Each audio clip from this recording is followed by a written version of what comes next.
ನಮಸ್ತೆ. ಆಗಸ್ಟ್ ತಿಂಗಳು ಬಂತು ಅಂದರೆ ನಮ್ಮೆಲ್ಲರಲ್ಲೂ ಸ್ವಾತಂತ್ರ್ಯ ಪಡೆದಂತಹ ಸಂಭ್ರಮ ಮನೆ ಮಾಡುತ್ತೆ.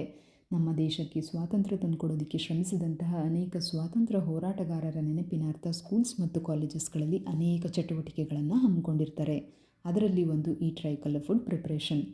ಯಾವುದೇ ಕೃತಕ ಬಣ್ಣಗಳನ್ನು ಬಳಸದೆ ನೈಸರ್ಗಿಕ ಹಣ್ಣುಗಳು ಮತ್ತು ತರಕಾರಿಗಳನ್ನು ಬಳಸಿ ಭಾರತೀಯ ಧ್ವಜದ ತ್ರಿವರ್ಣಗಳನ್ನು ನಮ್ಮ ಫುಡ್ಡಲ್ಲಿ ಹೇಗೆ ತಗೊಂಬರೋದಂತ ನೋಡೋಣ.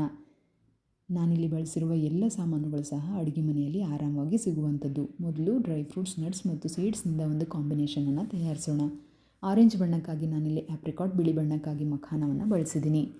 ಗೋಡಂಬಿ, ಮೆಲನ್ ಸೀಡ್ಸ್ ಮತ್ತು ಸನ್ಫ್ಲವರ್ ಸೀಡ್ಸನ್ನು ಕೂಡ ಬಿಳಿ ಬಣ್ಣಕ್ಕಾಗಿ ಬಳಸ್ಕೋಬಹುದು. ನಂತರ ಹಸಿರು ಬಣ್ಣಕ್ಕಾಗಿ ಪಂಪ್ಕಿನ್ ಸೀಡ್ಸ್. ನಂತರ ಹಣ್ಣುಗಳಿಂದ ಒಂದು ಕಾಂಬಿನೇಷನನ್ನು ತಯಾರಿಸೋಣ. ಆರೆಂಜ್ ಬಣ್ಣಕ್ಕಾಗಿ ಪಪ್ಪಾಯವನ್ನು ಕೂಡ ನಾವು ಬಳಸ್ಕೋಬಹುದು. ನಾನಿಲ್ಲಿ ಕಿತ್ತಳೆ ಹಣ್ಣನ್ನು ಬಳಸ್ಕೊಂಡಿದ್ದೀನಿ. ಈ ಕಿತ್ತಳೆ ಹಣ್ಣಿನ ಆಕೃತಿಗೆ ಪೇರಳೆ ಹಣ್ಣನ್ನು ನಾನು ಕಟ್ ಮಾಡ್ಕೋತಾ ಇದ್ದೀನಿ. ಪೇರಳೆ ಹಣ್ಣಿನ ಸಿಪ್ಪೆಯನ್ನು ಬಿಸಾಕಬೇಡಿ, ಅದನ್ನು ಸಹ ಮಕ್ಕಳಿಗೆ ತಿನ್ನೋದಕ್ಕೆ ಕೊಡಿ. ಇಲ್ಲಿ ಬಿಳಿ ಬಣ್ಣಕ್ಕಾಗಿ ನಾನು ತಿರುಳನ್ನು ಮಾತ್ರ ತಗೋತಾ ಇದ್ದೀನಿ. ನಂತರ ಹಸಿರು ಬಣ್ಣಕ್ಕಾಗಿ ಕಿವಿ ಫ್ರೂಟನ್ನು ಸಿಪ್ಪೆ ತೆಗೆದು ಅದನ್ನು ಸಹ ಕಿತ್ತಳೆ ಹಣ್ಣಿನ ಆಕೃತಿಗೆ ಕಟ್ ಮಾಡ್ಕೋತಾ ಇದ್ದೀನಿ. ಚಾಕುವಿನಿಂದ ಇದರ ಸಿಪ್ಪೆಯನ್ನು ತೆಗಿಬೇಡಿ, ತುಂಬ ಹಣ್ಣು ವೇಸ್ಟ್ ಆಗುತ್ತೆ.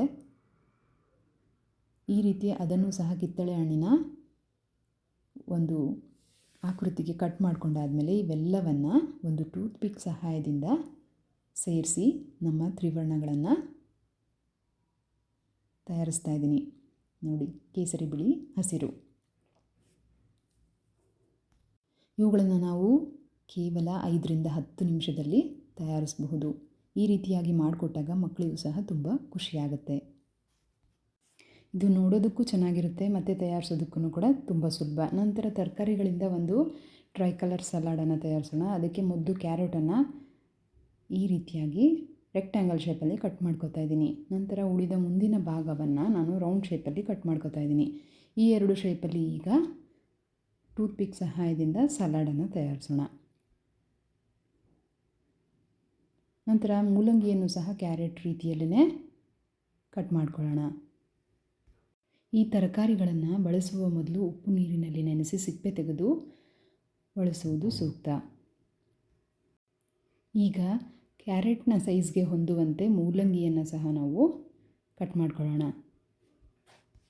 ಕೇವಲ ರೆಕ್ಟ್ಯಾಂಗಲ್ ಮಾತ್ರ ಅಲ್ಲ, ನಿಮಗೆ ಇಷ್ಟ ಆಗುವ ಯಾವುದೇ ಆಕೃತಿಯನ್ನು ಸಹ ನೀವು ಕೊಡ್ಬೋದು. ನಾನು ಸುಲಭವಾಗಿ ತಯಾರಿಸ್ಬೋದಂತ ರೆಕ್ಟ್ಯಾಂಗಲ್ ಶೇಪಲ್ಲಿ ತಯಾರಿಸ್ತಾ ಇದ್ದೀನಿ. ಹಸಿರು ಬಣ್ಣಕ್ಕಾಗಿ ನಾನಿಲ್ಲಿ ಸೌತೆಕಾಯನ್ನು ತಗೊಂಡಿದ್ದೀನಿ.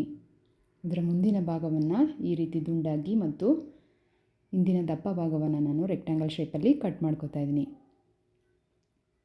ನಂತರ ಸೌತೆಕಾಯನ್ನು ಸಹ ಕ್ಯಾರೆಟ್ನ ಸೈಜ್ಗೆ ಹೊಂದುವಂತೆ ಈ ರೀತಿಯಾಗಿ ಕಟ್ ಮಾಡಿಕೊಂಡು ನಂತರ ಇವೆಲ್ಲವನ್ನು ಸಹ ಒಂದೇ ಅಳತೆಯಲ್ಲಿ ಕಟ್ ಮಾಡ್ಕೋತೀನಿ. ನೋಡಿ, ಪ್ರಕೃತಿ ದತ್ತವಾದ ಹಸಿರು ಬಣ್ಣ. ನಂತರ ಈ 3 ತರಕಾರಿಗಳನ್ನು ಸಹ ನಾನು ಸರಿಯಾದ ಅಳತೆಗೆ ಕಟ್ ಮಾಡಿದ ಮೇಲೆ ಇನ್ನೊಂದು ಟೂತ್ ಪಿಕ್ ಸಹಾಯದಿಂದ ಜೋಡಿಸ್ಕೋತೀನಿ. ನೋಡಿ, ನೋಡೋದಕ್ಕೆ ಎಷ್ಟು ಅಟ್ರಾಕ್ಟಿವ್ ಆಗಿದೆ ಮತ್ತು ಮಕ್ಕಳಿಗೂ ಸಹ ಇದು ಇಷ್ಟ ಆಗುತ್ತೆ. ಎಕ್ಸ್ಟ್ರಾ ಇರುವಂತಹ ಈ ಟೂತ್ ಪಿಕ್ಕನ್ನು ನಾನು ಕಟ್ ಮಾಡ್ಕೋತೀನಿ. ನಂತರ ರೌಂಡ್ ಶೇಪಲ್ಲಿ ಇರುವಂತಹ ಕ್ಯಾರೆಟನ್ನು ಮಧ್ಯದ ತಿರುಳನ್ನು ತೆಗೆದು ಈ ರೀತಿಯಾಗಿ ಗ್ರೂವ್ ಮಾಡಿಕೊಂಡು ಆ ಜಾಗಕ್ಕೆ ಹೊಂದುವ ಹಾಗೆ ಮೂಲಂಗಿಯನ್ನು ಕತ್ತರಿಸ್ಕೊಂಡು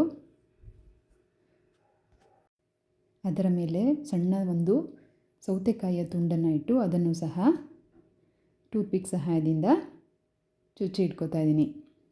ಈ ರೀತಿ ರೌಂಡ್ ಶೇಪಲ್ಲಿ ಒಂದು ಕೇಸರಿ, ಬಿಳಿ, ಹಸಿರು ಬಣ್ಣದ ಸಲಾಡನ್ನು ಸಹ ತಯಾರಿಸಿದ್ದೀನಿ.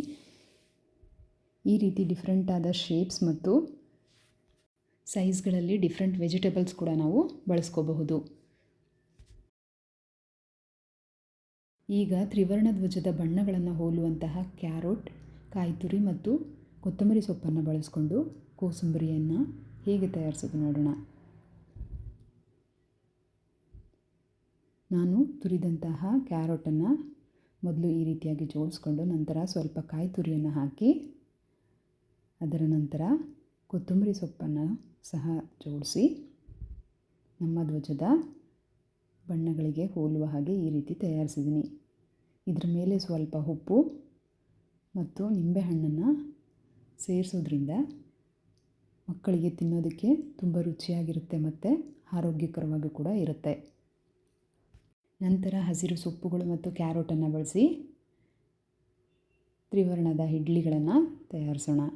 ನಾನಿಲ್ಲಿ ಪಾಲಕ್, ಒಂದೆಲಗ ಮತ್ತು ಕೊತ್ತಂಬರಿ ಸೊಪ್ಪನ್ನು ತಗೊಂಡಿದ್ದೀನಿ. ಬಾಯಿಗೆ ಸಿಗುತ್ತೆ ಅಂತ ಈ ರೀತಿ ಕಡ್ಡಿಗಳನ್ನು ಕತ್ತರಿಸ್ತಾ ಇದ್ದೀನಿ. ಅದನ್ನು ಬಿಸಾಕಬೇಡಿ, ಸಾಂಬಾರು ಅಥವಾ ಪಲ್ಯಕ್ಕೆ ಬಳಸಿ.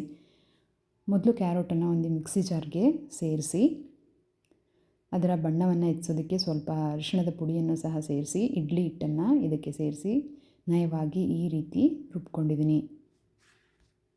ಇದನ್ನು ಸಂಪೂರ್ಣವಾಗಿ ಒಂದು ಬಟ್ಟಲಿಗೆ ಟ್ರಾನ್ಸ್ಫರ್ ಮಾಡ್ಕೊಳ್ಳೋಣ. ನಂತರ ಹಸಿರು ಸೊಪ್ಪುಗಳನ್ನು ಸೇರಿಸಿ ಇದನ್ನು ಸಹ ಒಂದು ಪೇಸ್ಟ್ ಮಾಡ್ಕೊಳ್ಳೋಣ. ನಂತರ ಇದಕ್ಕೆ ಇಡ್ಲಿ ಹಿಟ್ಟನ್ನು 2 ಚಮಚದಷ್ಟು ಸೇರಿಸಿ ಅದನ್ನು ಸಹ ನಯವಾಗಿ ರುಬ್ಕೊಳ್ಳೋಣ. ಈ ರೀತಿ ರುಬ್ಬಿದ ಮೇಲೆ ಅದನ್ನು ಸಹ ಒಂದು ಕಂಟೈನರ್ಗೆ ತೆಗೆದು ಇಡ್ಲಿಯ ಪಾತ್ರೆಯಲ್ಲಿ ನೀರನ್ನು ಬಿಸಿಗಿಡೋಣ. ನೀರು ಬಿಸಿಯಾಗುವ ಸಮಯದಲ್ಲಿ ನಾವು ತಟ್ಟೆಗಳಿಗೆ ಇಡ್ಲಿ ಹಿಟ್ಟನ್ನು ಹಾಕಿ ತಯಾರಿಟ್ಕೊಳ್ಳೋಣ. ಮೊದಲು ತಟ್ಟೆಗೆ ಕೆಲವು ಹನಿ ಎಣ್ಣೆಯನ್ನು ಸೇರಿಸಿ ಇಡ್ಲಿ ಅಂಟದಂತೆ ಚೆನ್ನಾಗಿ ಎಲ್ಲ ಕಡೆ ಎಣ್ಣೆಯನ್ನು ಸ್ಪ್ರೆಡ್ ಮಾಡ್ಕೊಳ್ಳೋಣ. ನಂತರ ತಯಾರಿಸಿಟ್ಟಂತಹ ಇಡ್ಲಿ ಹಿಟ್ಟನ್ನು ಒಂದೊಂದೇ ಪ್ಲೇಟ್ಗೆ ಹಾಕ್ತಾ ಬರೋಣ. ಕೇಸರಿ, ಹಸಿರು ಮತ್ತು ಬಿಳಿಯ ಇಡ್ಲಿ ಹಿಟ್ಟನ್ನು ಸೇರಿಸಿ ಇನ್ನೊಂದು ತಟ್ಟೆಗೆ ಕೇಸರಿ, ಬಿಳಿ ಮತ್ತು ಹಸಿರು ಬಣ್ಣವನ್ನು ಸೇರಿಸ್ಕೊಂಡು ನಮ್ಮ ಧ್ವಜದ ಬಣ್ಣ ಬರುವ ಹಾಗೆ ತಯಾರಿಸ್ಕೊಳ್ಳೋಣ. ಇವೆಲ್ಲವನ್ನು ಇಡ್ಲಿ ಸ್ಟ್ಯಾಂಡ್ಗೆ ಹಾಕಿ ಕಾದಂತಹ ನೀರಲ್ಲಿ ಇವುಗಳನ್ನು ಬೇಯೋದಕ್ಕೆ ಇಡೋಣ. ಲಿಡ್ಡನ್ನು ಕ್ಲೋಸ್ ಮಾಡಿ 10 ನಿಮಿಷ ಇದನ್ನು ಡಿಸ್ಟರ್ಬ್ ಮಾಡದೆ ಮೀಡಿಯಮ್ ಫ್ಲೇಮಲ್ಲಿ ಬೇಯಿಸ್ಕೊಳ್ಳೋಣ.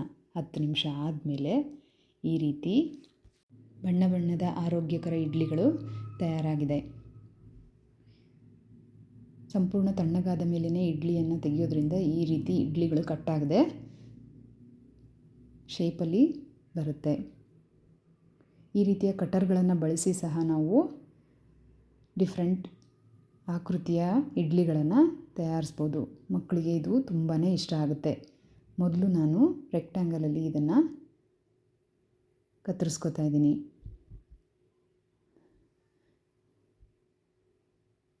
ಎಲ್ಲ ಕಲರ್ ಇಡ್ಲಿಗಳು ಒಂದೇ ಸೈಜ್ಗೆ ಬರುವಂತೆ ನಾವು ಕಟ್ ಮಾಡ್ಕೋಬೇಕು. ನೋಡಿ, ರೆಕ್ಟ್ಯಾಂಗಲ್ ಶೇಪ್ ಇಡ್ಲಿ. ನಂತರ ನಾನು ನನ್ನ ಮಗನಿಗೆ ಇಷ್ಟ ಆಗುವ ರೌಂಡ್ ಶೇಪಲ್ಲಿ ಕಟ್ ಮಾಡ್ತಾಯಿದ್ದೀನಿ.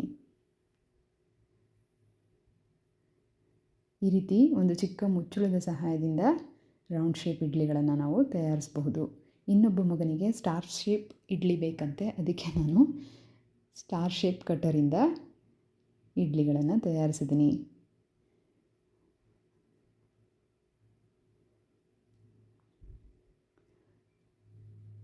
ಓವಲ್ ಶೇಪಲ್ಲಿ ಕೂಡ ಈ ರೀತಿ ಒಂದು ಸೆಟ್ ಇಡ್ಲಿಯನ್ನು ನಾನು ತಯಾರಿಸಿಟ್ಟಿದ್ದೀನಿ.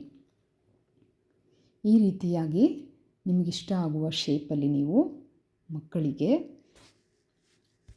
ಆರೋಗ್ಯಕರವಾದಂತಹ ಇಡ್ಲಿಗಳನ್ನು ತಯಾರಿಸ್ಕೊಡಿ. ಕೇಸರಿ ಧೈರ್ಯ ಮತ್ತು ತ್ಯಾಗದ ಸಂಕೇತ, ಬಿಳಿ ಶಾಂತಿ ಮತ್ತು ಸತ್ಯದ ಸಂಕೇತ, ಹಸಿರು ಸಮೃದ್ಧಿಯ ಸಂಕೇತ ಮತ್ತು ಪ್ರಕೃತಿಯ ಸಂಕೇತ ಎಂದು ಊಟದ ಜೊತೆ ಪಾಠವನ್ನು ಸಹ ನೀವು ನಮ್ಮ ಪುಟ್ಟ ಮಕ್ಕಳಿಗೆ ಹೇಳಿಕೊಡಿ. ಇಂದಿನ ಮಕ್ಕಳೇ ಮುಂದಿನ ಪ್ರಜೆಗಳು. ಉತ್ತಮ ಆಹಾರ, ಆರೋಗ್ಯವಂತ ಮಕ್ಕಳು ಮತ್ತು ಸುಭದ್ರ ಭಾರತ ನಮ್ಮದಾಗಲಿ ಎಂದು ಆಶಿಸೋಣ. ವಂದನೆಗಳು.